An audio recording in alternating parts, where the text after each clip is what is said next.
Hi guys, I'm David with the Sephora Pro team, and I have a super special guest with me today. This is our fearless director, Lauren. How are you, sweetie? I'm great. How are you? I'm so happy you're on camera with me. I know. I'm usually like just harassing you from the other side of the lens, so this I can like touch you.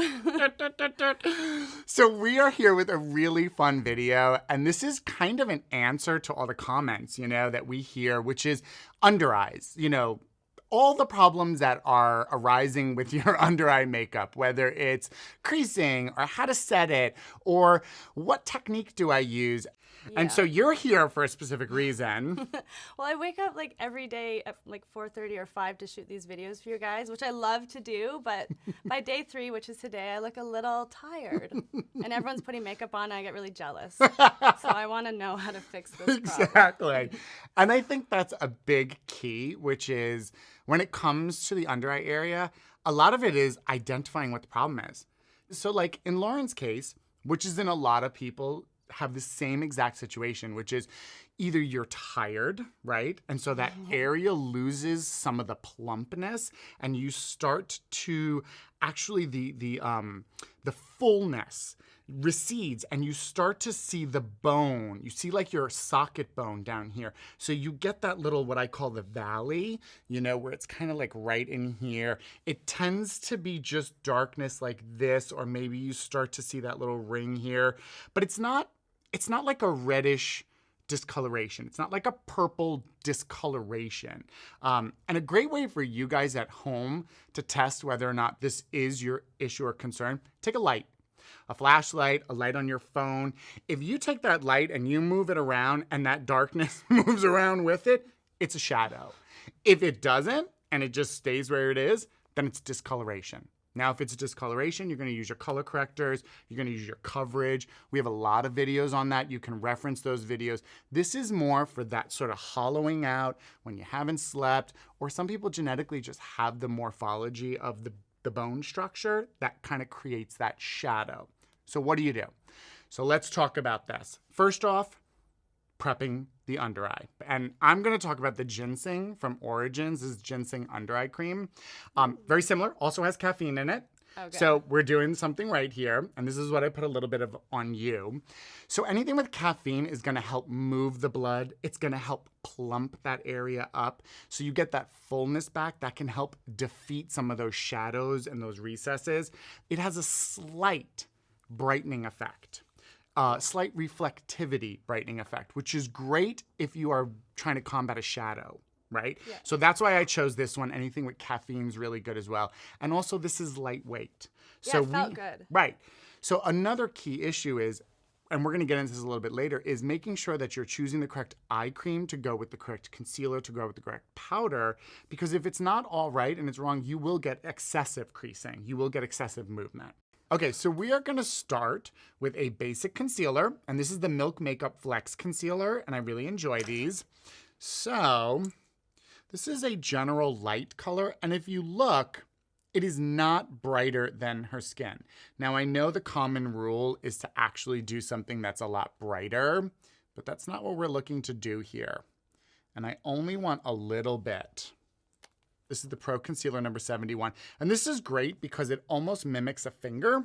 So the shape of it mimics like the pad of your finger, but you can also get detailed up here. So I'm going to start with this. And I'm just going to blend this out. Now you can tell this is just an exact match to her skin. It's actually a little bit darker than the foundation I used. Not much. I mean, I'm not going dark, but I'm not brightening the whole under eye area because it has a lot to do with this darkness here, which is what most people struggle with. It really evened out the skin tone here. So any slight discoloration, sometimes there's a little pinkness under the eye because the skin is so thin, we see it naturally. So this really helped. And this concealer is not heavy. So it's not, I'm not worried about this really creasing, which is something I'm taking into consideration because I'm going to use 2 concealers.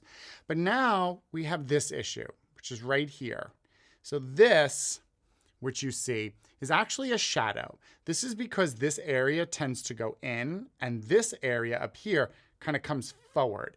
Now, were I to just do one color across it, it would brighten up this, it would brighten up this, but you would still have that shadow there. And that's where a lot of people run into problems is they can put as bright as they want, as full coverage as they want, but they still have this issue right here.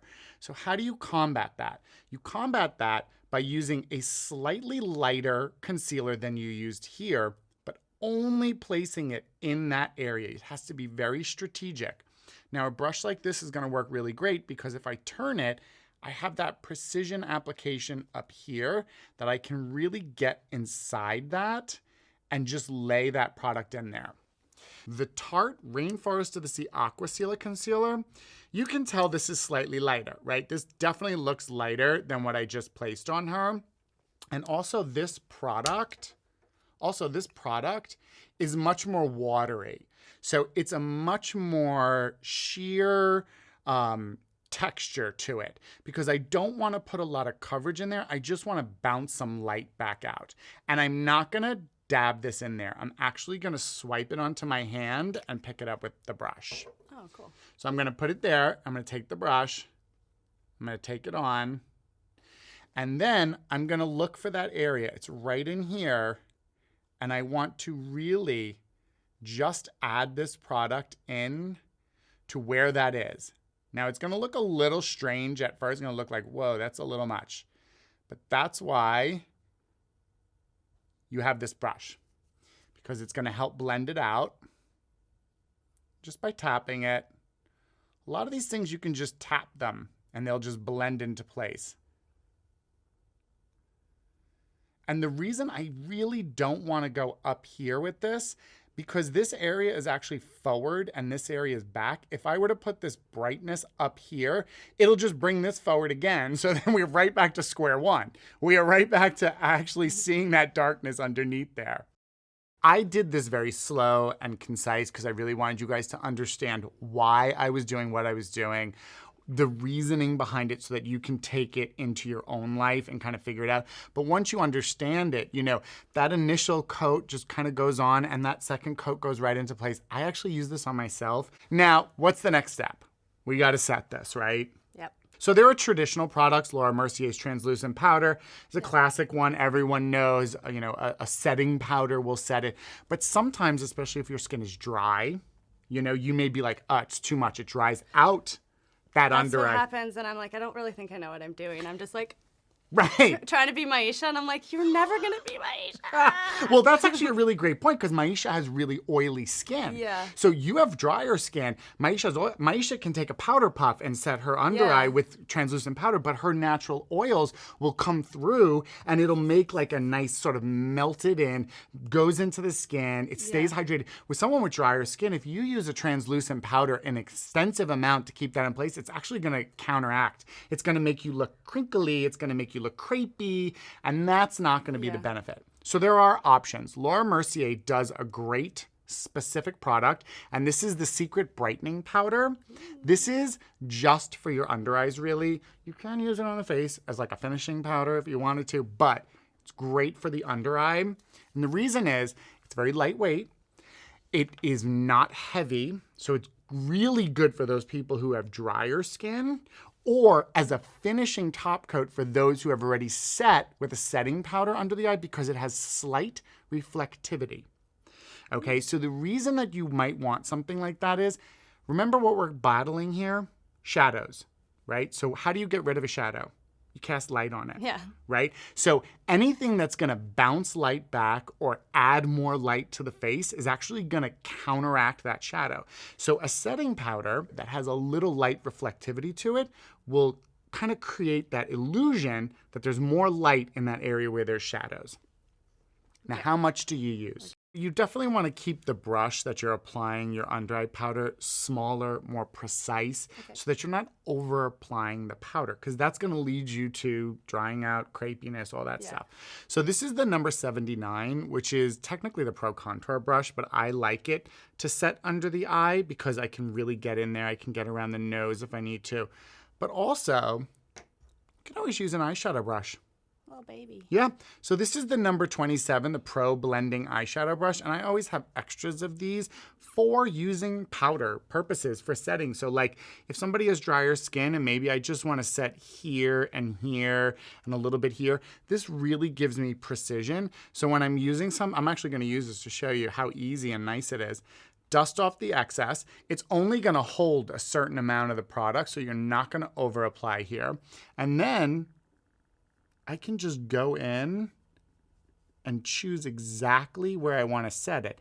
Now, because Lauren is slightly drier skin, I don't want too much powder here. I want to maintain her like natural glow and what I've applied here. So if I use the big brush, she's going to get a lot of powder here. It's going to dry out. No bueno. And I also like to make sure you take it up into this area here when you're setting, because sometimes what happens is, and this is something I hear with creasing is, we can get on the upper part of the lid a lot of oil, even if you're really dry, right? You ever notice like your lids kind of, they get oily throughout the day? A little bit. Right, a little bit, even if you're a drier skin. Yeah. That oil can start to move down here, and guess what it's going to do?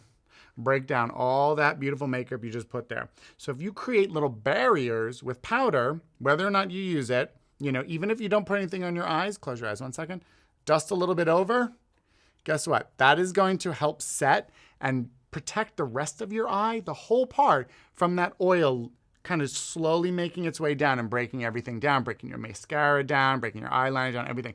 So just little techniques like that. It doesn't require a lot, but it's just maintaining a little bit of strategic, you know, placement of products, strategically using products in the correct way for what your concern is.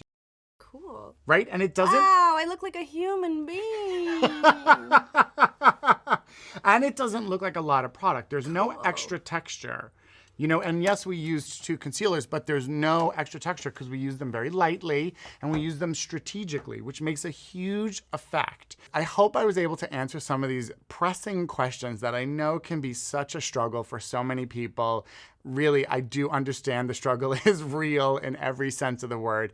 And like I said, there's no one answer for everyone. There's no miracle product. There's no miracle technique. It really depends on what your specific concerns are, what your, you know, issue may be, what your skin type is. All these things need to be taken in. This is a great situation where it's good to maybe pop into a local Sephora, book an appointment for like a custom makeover, and have a makeup artist or one of our product consultants really work with you to try out products, because it really is trial and error. You know, it really is figuring out what the problem is, what products are really going to be the solve for that. So hopefully this was able to answer some of those questions. Remember, I love to hear from you guys, so leave any more questions. Let me know if this helped. I do want to hear in the comment section below. I read all those questions. Don't forget to subscribe so you can see new videos from us every week. And until next time, brighten those under eyes with correct placement and less product, guys. Take care. Bye.